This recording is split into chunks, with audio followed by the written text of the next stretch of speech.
I wanted to thank you for joining me on this episode and show of What the Heck Were They Thinking in Sports. Today we're going to go over rounds the NFL Draft 2022 rounds 2 and 3 that occurred on Friday night. Some good things, bad things, some of the players, and then of course what were they thinking in sports is going to be for some of these NFL teams for sure.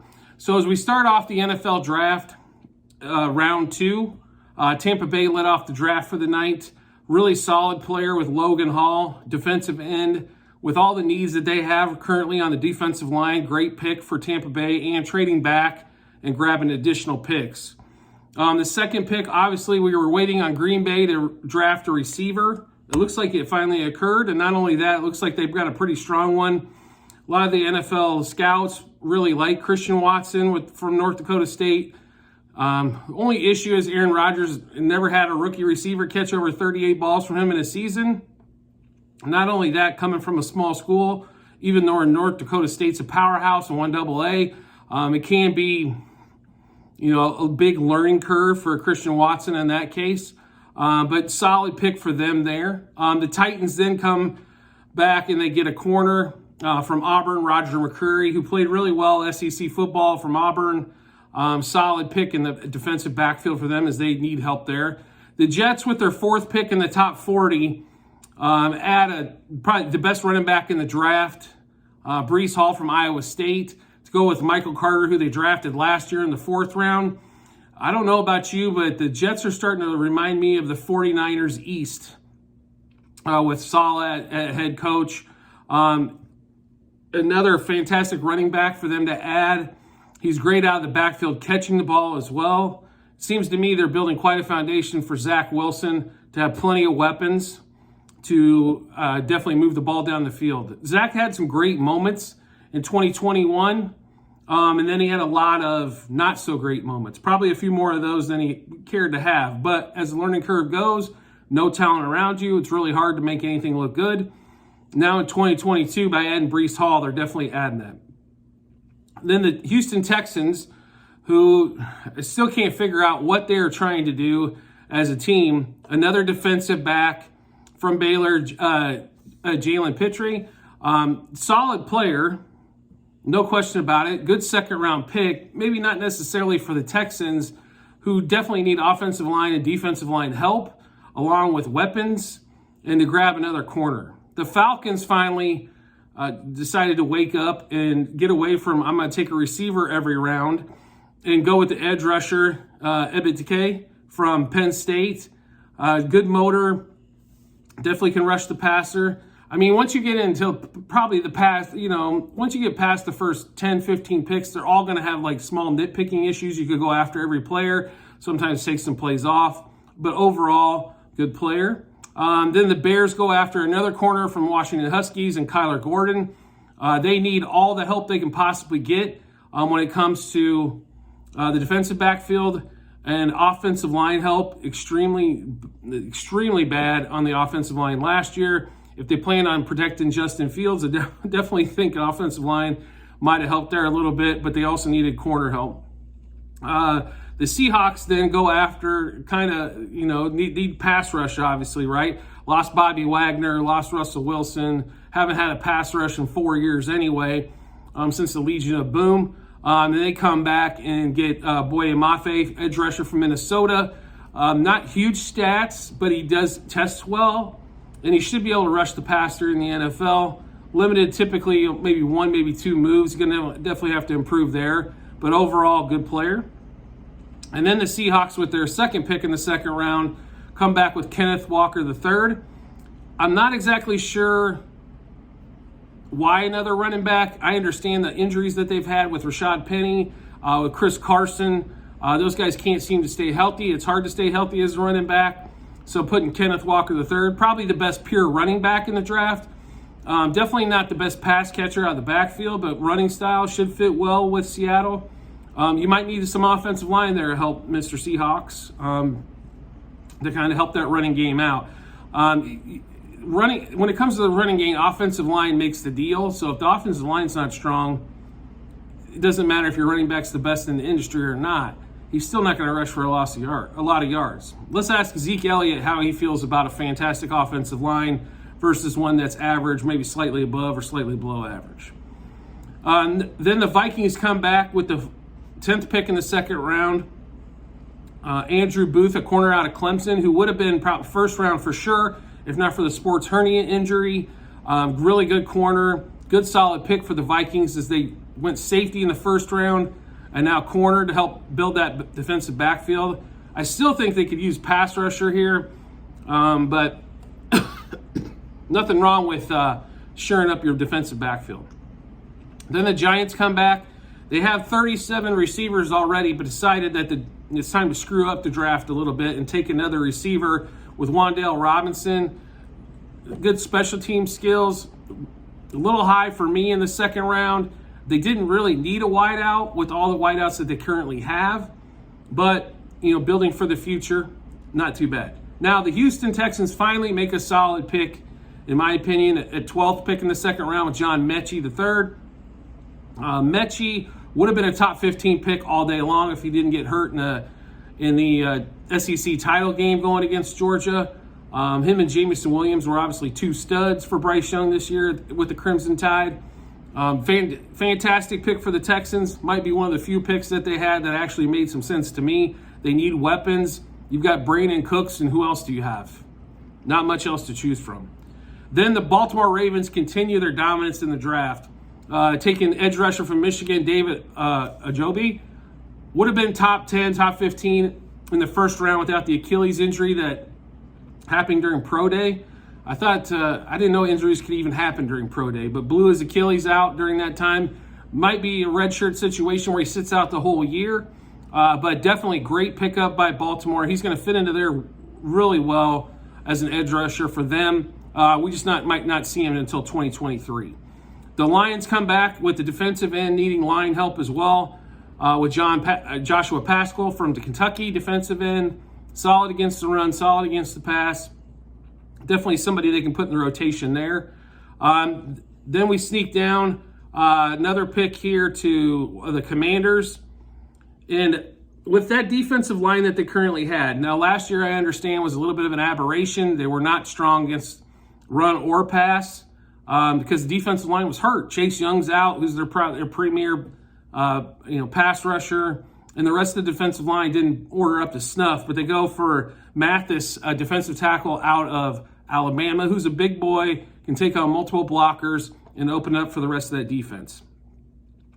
Then the Bears come back again and go safety again, once again passing on an opportunity maybe for an offensive lineman with Jaquan Brisker out of Penn State, safety help. And then after that, pick 17 in the second round, we go to Taylor, the corner out of Tennessee for the Saints. The Saints' defense was spectacular last year, so I'm not sure why. Again, maybe they have offensive line rated, not at that slot, but that's the area that they need to improve. Plus, they need some playmakers on the outside, maybe a backup running back for Kamara, something to that effect to help out Jameis Winston in that offense. That defense was awesome last year. They have a great defense, but building a little depth there.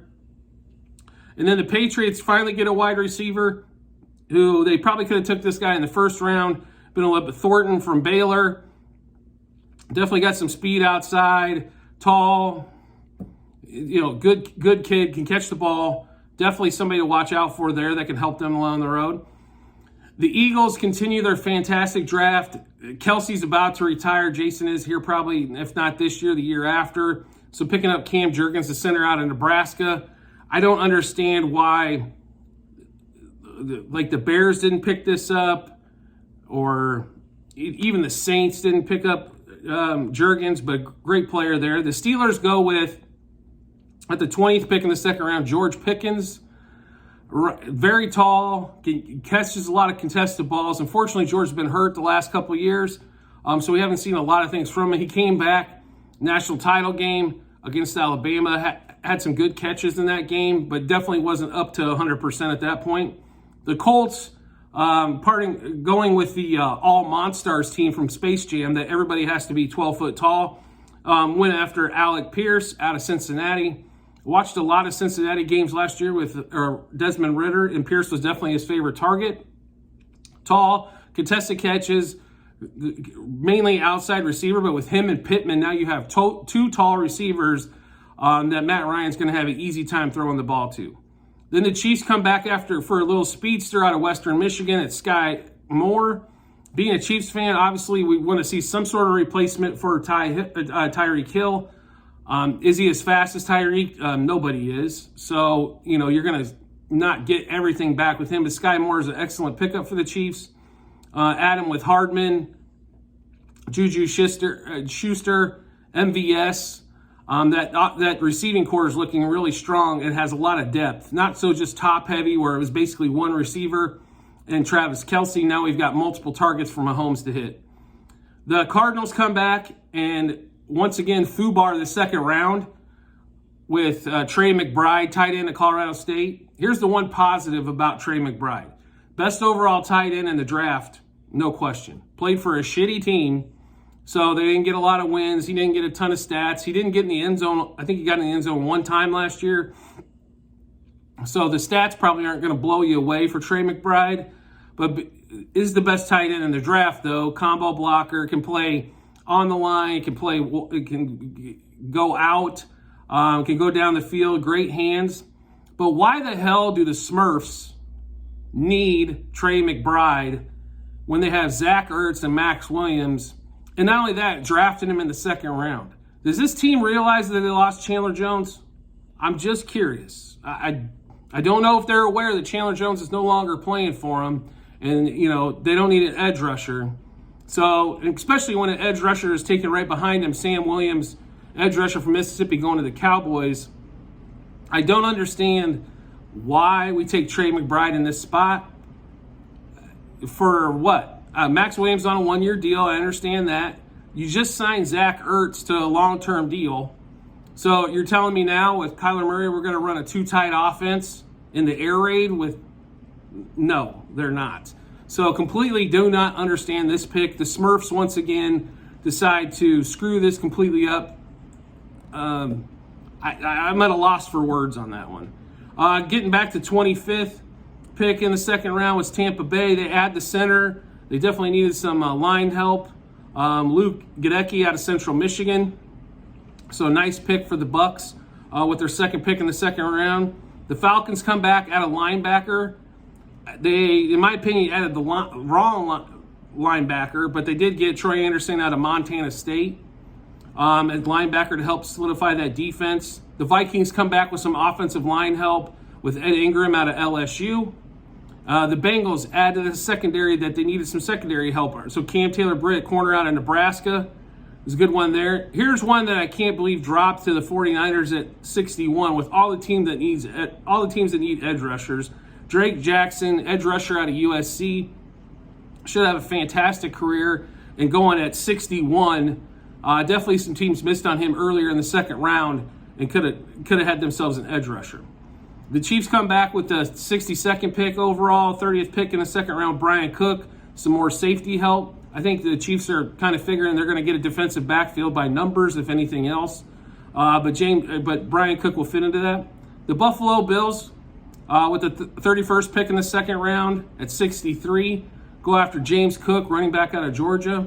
If you guys watched Alabama-Georgia games in the last few years, James Cook has been a huge thorn in Nick Saban's side, covering him out of the backfield for passes. Now, he reminds me a lot, though, of Devin Singletary. So, like I said, I'm not exactly sure why we're getting the same type of back. As Cook is not your downhill pound the ball. He's more of a scat back. But they end up taking him at pick 63. And then the Broncos get another edge rusher, Nick Benito out of Oklahoma, to wind up the second round. So the Smurfs totally destroyed the second round again after they made a piss poor trade for the first round for Hollywood Brown.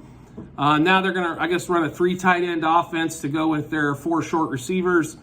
And maybe they're going to take an offensive lineman off the line. I don't have any clue what they're doing there. Steve Keim and Kingsbury, I have no clue. Me being here in Phoenix, it just makes you even more crazy on exactly what they're trying to accomplish. Normally, you would think they would need a lot of defensive help, but they have decided that defense doesn't win championships, I guess. So therefore, what do we need a defense for? We're going to outscore everybody. We're going to outscore everybody 56 to 52 is what we're planning on. So for all you bettors out there, definitely look at the Smurfs and when the season comes up and bet the over. So we're going to hop into the third round really quick. Jacksonville starts off the third round with taking Luke Fortner, center out of Kentucky, finally adding some offensive line help. Good job there. The Vikings take another linebacker to help out that defense with Brian Asamoah out of Oklahoma. The Giants finally get some more offensive line help. They could use about 15 guys probably for the offensive line and see who shakes out. Joshua Izito, he's guard out of North Carolina to help bolster that in the middle of that offensive line. The Browns finally decided they wanted to make a pick in the draft. They're going to come out with the corner, Martin Emerson from Mississippi State. Overall, the Browns are probably in pretty solid shape after the Watson trade. So basically drafting for depth at this point, most of the time, except maybe wide receiver, they definitely could use another playmaker maybe outside of Amari Cooper. But drafting defensive-wise, pretty solid defense last year. Would have been even better if they could have held on to the ball and not had to play 35 minutes a game with Baker there. But definitely bolstering up that defense. The Titans come back for another tackle, Petit Frere out of Ohio State, to help bolster the offensive line. Their offensive line last year got Derrick Henry hurt and couldn't keep Tannehill up with a set of crutches. So definitely could use some help there. Jacksonville comes back and takes another linebacker, Chad Muma, out of Wyoming. Somebody's going to have to explain to me some things on these linebackers going ahead of the Georgia linebacker, who we'll get to here in just a little bit. Then the Bears come back with a wide receiver. Thank God they need one. They probably need three. Velus Jones, wide receiver out of Tennessee, one of those guys that can contort his body really well and catch the ball. Then the Seahawks go offensive line again. Thank you very much. Abraham Lucas, offensive tackle out of the Washington State Cougar program. So a nice pick for Seattle, trying to bolster that offensive line. The Colts come back with another tight end, the second tight end taken off the draft, Jelani Woods out of Virginia, another tall guy. So like I said, the Colts are trying to build the Monstars lineup with nothing but tall people for Matt Ryan to throw the ball to. And then the Falcons decided, you know what, Mariota's probably not going to last more than a year, so probably a good time to pick up a quarterback since everybody seemed to fall.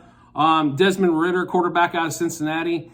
If he had a little bit more arm strength, in my opinion, first-round prospect, that's basically about the only thing. And throwing to the right seems to be more of an issue than throwing the left for Desmond, but we shall see. Hopefully the year behind Mariota is going to be good for him, help him learn, big-time football, NFL offenses. So Desmond Ritter going to the Falcons in the third round. The Texans come back with Christian Harris, linebacker out of Alabama.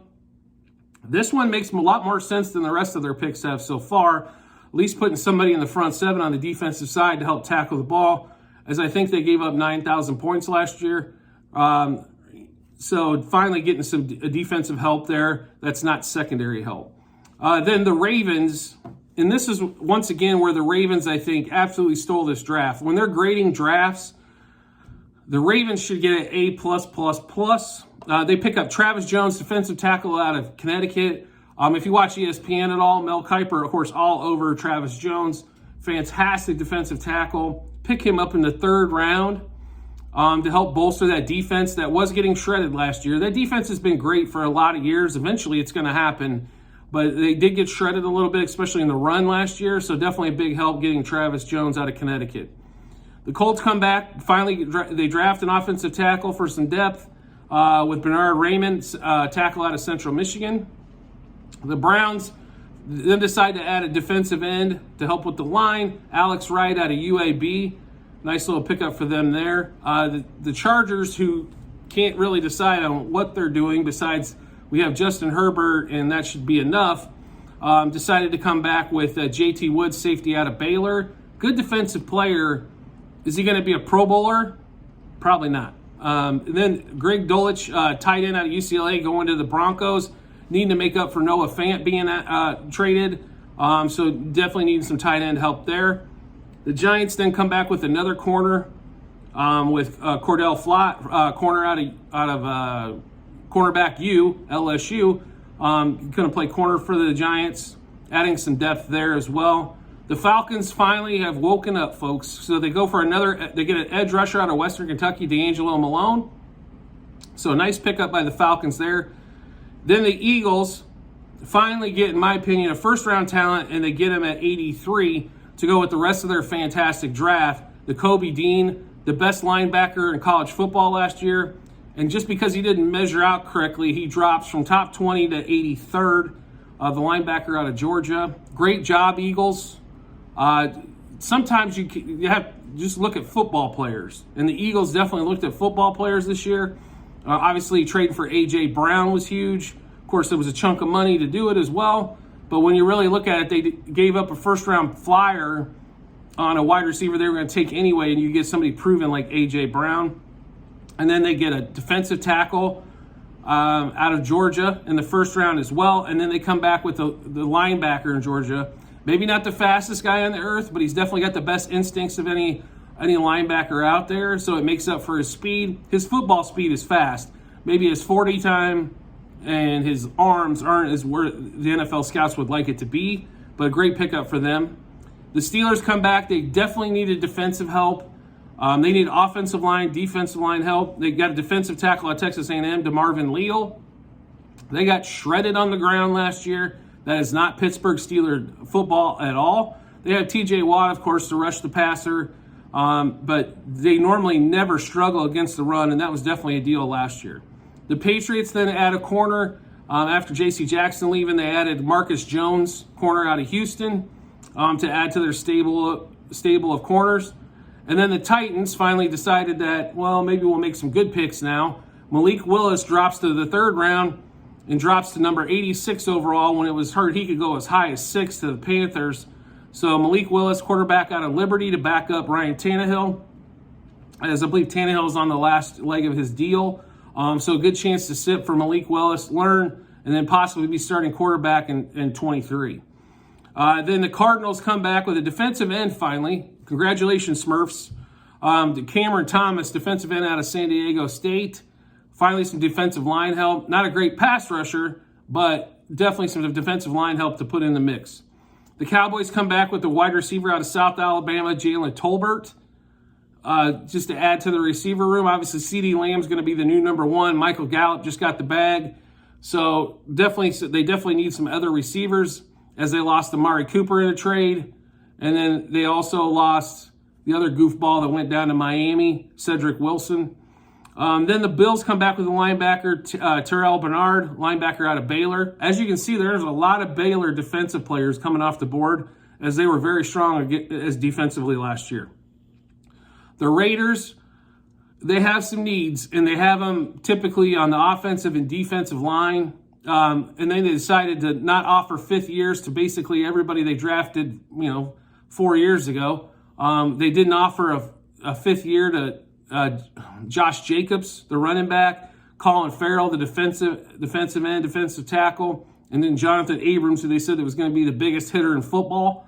None of those seemed to pan out, so none of them got fifth-year deals. So the Raiders add an offensive lineman here from Memphis at Dylan Parham, guard with Memphis. The Buccaneers come back.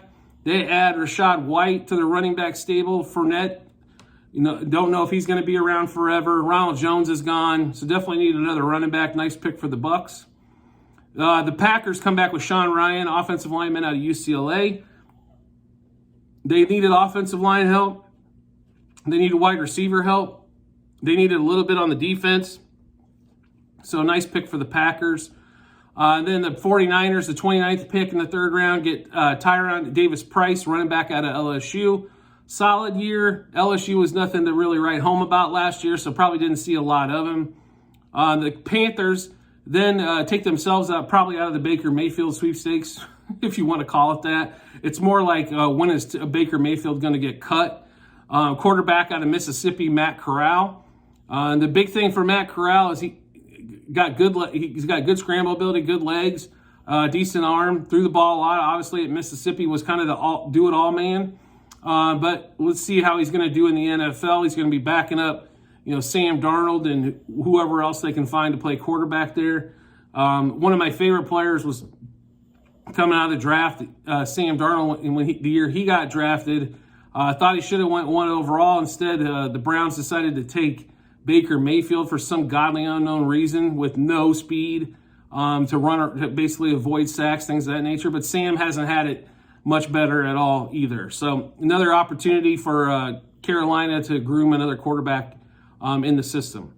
Then the Bengals decide to go defensive end to Zachary Carter out of Florida with the 95th pick total. The Colts come back with Nick Cross for the safety out of Maryland. Then the Lions get another safety, Kirby Joseph out of Illinois. So the Lions overall, fantastic draft. Definitely building some depth there. The Commanders come back and get a running back, Brian Robinson. Brian Robinson had a more than solid year for Alabama. Definitely doesn't have breakaway speed, can run through some tackles. Good overall running back, but you do have a couple of horses there already at running back, so definitely just more of the depth move. Then Cleveland Browns got a really good deal at 99. David Bell, wide receiver out of Purdue. If you watched Big Ten football this year and Purdue at all, David Bell was everything to the Boilermakers. Great football player. Probably doesn't have the measurables a lot of the other wide receivers do. But when it comes to being a football player, David Bell can definitely figure that out. Then the Cardinals, all right, we decided to add another edge rusher. They could probably get 15 of them and maybe not hit on one. Jai Sanders, edge rusher out of Cincinnati. So off of that great defense, they decide to pick them up. The Jets come back at 37th in the third round with Jeremy Rucker, tight end out of Ohio State. Did not have a fantastic year by any stretch of the imagination, but is solid, can block, can catch the ball. He's not going to be a down-the-field threat, but definitely solid player. The Chiefs come back. Got to love the Chiefs, right? They decide to add a linebacker at this point. Probably the best one left on the board, Leo Chanel, linebacker out of Wisconsin. Definitely run stuffer, can get to the ball. The Rams, welcome to the party at 104. Finally get Logan Bruss, guard out of Wisconsin. So 2 Badgers taking back-to-back picks. And then the 49ers add a receiver at the end of the third round, Danny Gray, wide receiver out of SMU. What we're kind of seeing here is there was a lot of in-between picks between the edge rushers at the top, and then the edge rushers tend to fall because there's basically groups of them. Like you probably put 4 or 5 in a group, and whoever you like best out of those groups. So you see the edge rushers tend to go in groups of that nature. 2 quarterbacks finally fall to the third round. Malik Willis, Desmond Ritter finally get in on the third round. So the second and third quarterbacks taken. And then also the Eagles making a great pick with Nakobe Dean in the middle of the third round. And then, the Texans finally make a decent pick. Some offensive line help for the teams that definitely need it. But overall, second and third round, pretty solid. There was the Smurfs once again decided to, I guess, not really pick anybody that's going to help their team until the third round. I don't understand why you even bother with the first 2 rounds if you're the Smurfs. The Chiefs keep adding a little bit more depth. The Ravens, a fantastic job by them. Like I said, probably 3A pluses going for them on all their picks so far for the first 3 rounds. And then the Eagles as well. So I wanted to thank you for joining me on this episode of What the Heck Were They Thinking in Sports? And I look forward to seeing you on the next episode.